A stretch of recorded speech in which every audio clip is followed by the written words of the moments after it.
Gandang araw mga kamanang! Siyempre sa ating kaserola, maglalagay tayo ng 2 cups of coconut milk. At saka maglalagay din tayo ng 1 cup of sugar. Yes, don't worry guys, dahil lahat ng sukat ng ating gagamitin na ingredients, ilalagay ko po sa description box. So don't worry. And eto na nga yung evaporated milk. After natin malagyan ng evaporated milk, maglalagay din tayo ng condensed milk.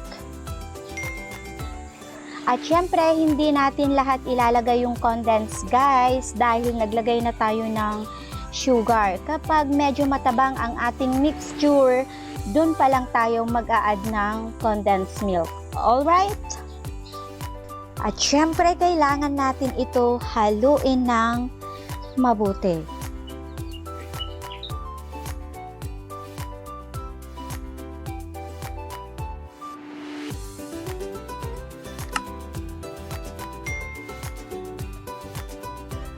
After natin ito ma-mix, maglalagay tayo ng 4 na cups ng tubig o 4 cups of water.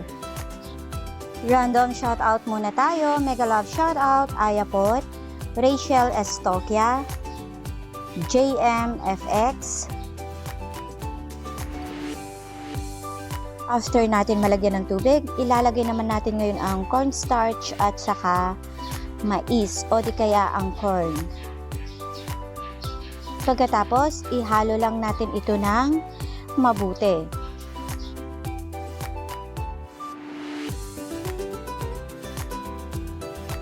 At syempre, mag-a-add ako ng grated cheese. Eden po yung ginamit ko na cheese guys. So, pwede kayong gumamit ng cheddar cheese if you want.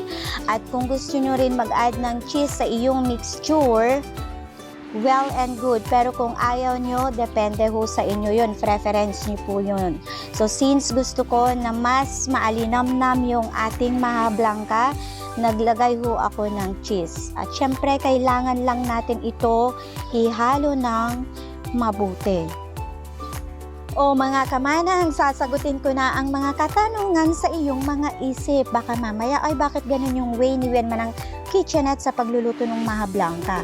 Well, eto ang lagi nyong tandaan guys. May kanya-kanya tayong paraan sa pagluluto. Okay?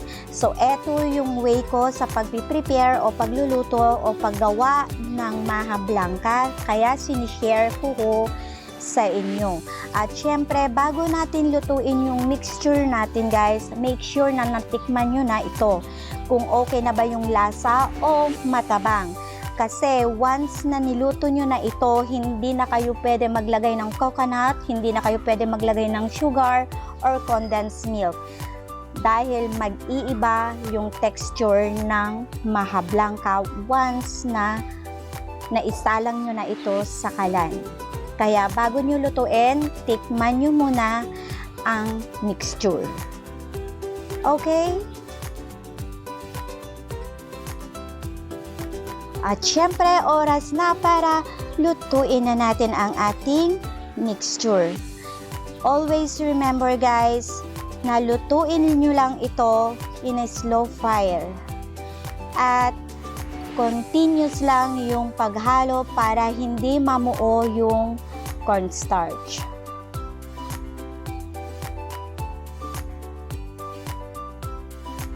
Ang iba kasi guys, naglalagay sila ng gelatin sa kanilang maha blanca. Pero ako, hindi ho ako maglalagay dahil gusto ko magiging natural yung lasa ng maha blanca natin. As you can see, naglagay lang ako ng cornstarch, coconut, evaporated milk, condensed milk, sugar, and corn. At saka tubig.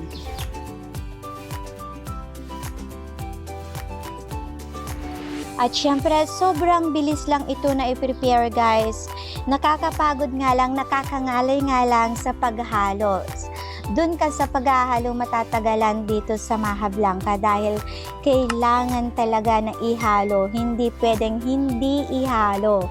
Kaya tuloy ang paghalo, tuloy ang ligaya sa paghahalo sa ating mixture hanggang sa magiging thick ito hanggang sa makuha natin yung thickness na gusto natin dito sa ating mixture.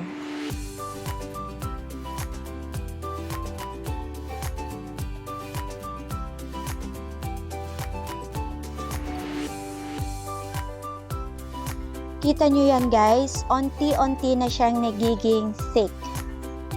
So sige pa besh, ihalo pa natin besh hanggang sa magiging thick ito. Another random shout out, mega love shout out, Milagros Brown, Chinito Chef, Margaret Balbino, Dinsky Official 3. Lutuin pa natin ito ng few minutes guys, then okay na siya. Mega love shout out, Shots Channel, It's Me Anje, Elsa Coquilia, Carandoms Tandem, Wishes and Dreams, Mami Journals PH,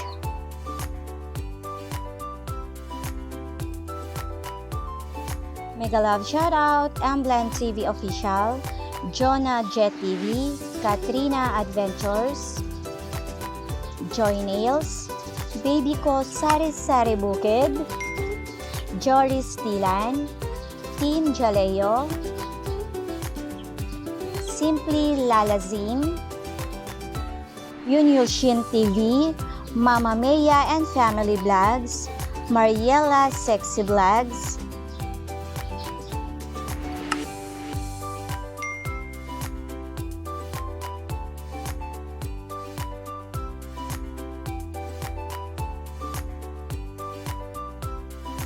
luto na ang ating mixture, kaya oras na para i-transfer naman natin ito sa ating tray.